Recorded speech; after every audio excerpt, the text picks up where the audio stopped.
But a lot of people are willingly half-wits, they wanna substitute towards leisure. They haven't done anything. They haven't created anything. They haven't earned anything, and they wanna play video games or, watch streamers and do silly.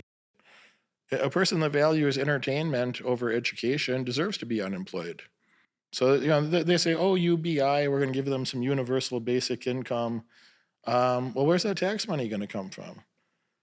'Cause if people don't have jobs, then there's not a base to create the tax money. So, "Oh, we're gonna tax the big businesses." Okay, you tax the businesses, but 100% of the business taxes get passed on to the consumer. So how do you have a consumer have a net positive gain I'm sorry, Derek. Say that again. if the peasants want to tax a business? Okay, where does the business get its money? It gets its money from its customers, from consumers. So you can't just raise taxes on the business and say, we're going to make those businesses pay for everything. If the people don't have money to buy stuff from the business, then there's no business. If the people lose their jobs and then you give them more welfare, the welfare has to come from one of two places. You either have to print money. If they print the money, you have massive inflation quickly because there's no productivity from the humans. The humans aren't producing something new. So it's a net weight loss. It's a net negative to print that money. All it's going to do is raise the prices of goods and services and make things worse. So what do you think a lot of these jobs might To shift unemployment. to? Shift to what? Why would you hire an incompetent person? The robot can do it better. If a robot can do it better, it will. And a lot of people are going to be unemployed. They're not shifting to anything. What are they going to shift to? Hmm. What would they shift to? What would they do? Yeah, no, that was just a question because I'm just like In I'm exactly I'm with you. I'm like, what are the what will Well, in the past, they would have got a job at McDonald's, but they're no longer qualified for a job at McDonald's because a robot can take your order better. You go to the kiosk, you press a couple buttons, and your order comes up more accurate. Or you use your phone, you scan a QR code to get the menu, and you use your phone, and the order pops up. And then they got machines that'll make the food too. So they have QSR restaurants, quick service restaurants. Um, they don't need to have any staff. They have convenience stores now, or at the airport. At the airport, you walk into the store, you scan your credit card, you walk into the store, you take whatever you want, and you just walk out with it, and it charges your credit card. They don't need a cashier. So what are these people going to do if you can't be an Uber driver, you can't be a cashier, you can't work at McDonald's? You're not going to stock shelves in a warehouse. The robot can do that. Amazon has robots to do that already. What are they going to do? They're going to be unemployed, is what they're going to do. So there's not some new something for them to do. It's like they're going to be unemployed. If a person's not taking advantage of the opportunities they have right now, it's going to be a grim future. When you hear people saying like, "Oh, the AI is going to be this utopia. Everybody's going to have a servant robot at home. Elon's going to sell you a robot for 30 grand." And it's going to be, no, Elon's not going to sell you a robot for 30 grand. He's going to sell it to the factory that you work at. And that robot, instead of working 10 or 12 or 20 hours a week and getting paid for 40, that robot's going to work 168 hours a week.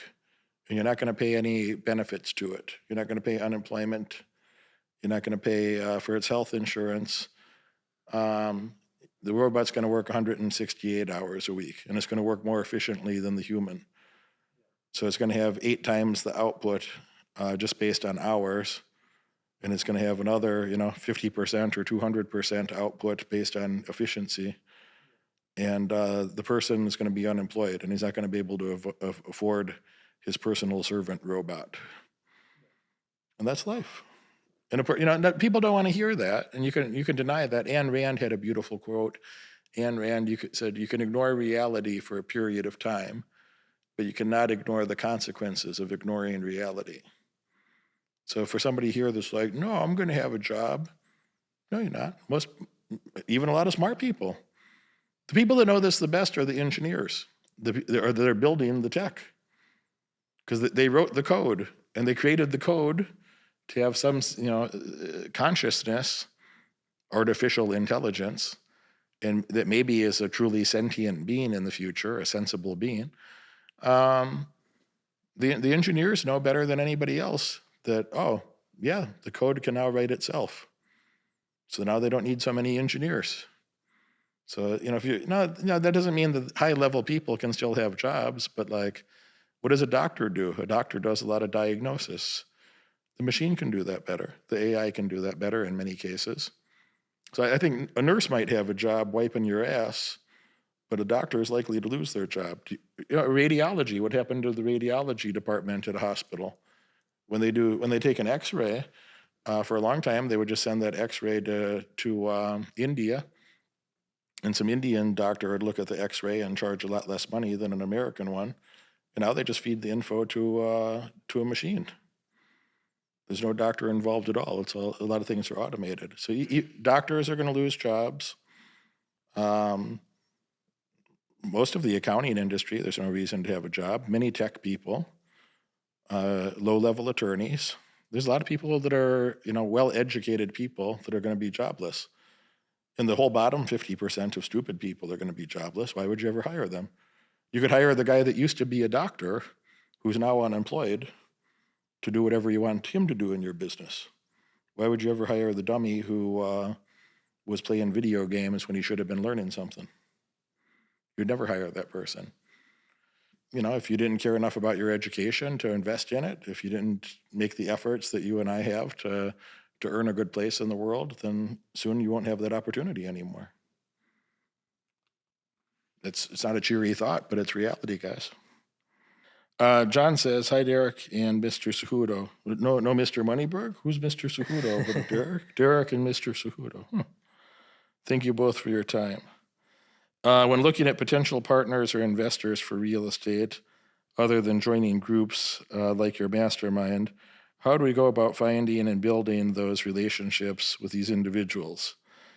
Would it be through local groups / sources, and or through resources like real estate investor associations?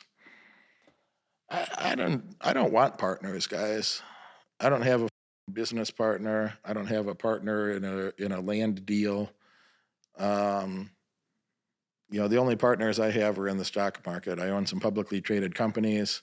And any moment that my partner pisses me off, meaning the board of directors or the CEO of the company, any moment I don't like something they're doing, I can pick up my phone and I can press just a couple of little buttons, click a couple little things, and then I press sell all. And now they're not my partner anymore. So 5 days a week during market hours, and also pre-market and post-market, I can press a couple buttons on my phone and I don't have that partner anymore. So I own 100% of my business. I don't have any real estate investors with me. I don't like that. So you can do that if you want to.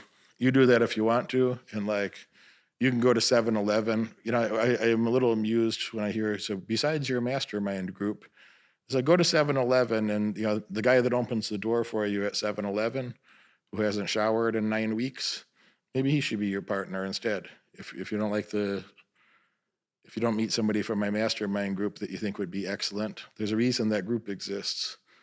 So those are people that at least have some vetting and you can generally trust. Going to a random real estate association, say, get the out of here,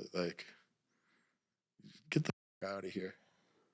That'd be like Henry's performed at the level that he has, and instead of going to the professional gym to train with pros, you're going to go to some random gym in the rural area. You're going to go to rural Tennessee, and that's where you're going to do your training camp, instead of going to American Top Team or Kill Cliff or Jackson Wink or something of the sort. Can you imagine something dumber than that? Can you imagine something dumber than going to a mediocre, not even a below average gym in the middle of nowhere, just to work with some random guys instead of going to where the top professionals are? Does that make a damn bit of sense? Yeah, no, it doesn't. When you got your gold medal, did you train at the Olympic Training Center or a random high school somewhere? No, at the training center. Oh, you went to the Olympic Training Center. Why didn't you pick a random high school, just wherever? Because you need the level of competition to help you level up. Oh,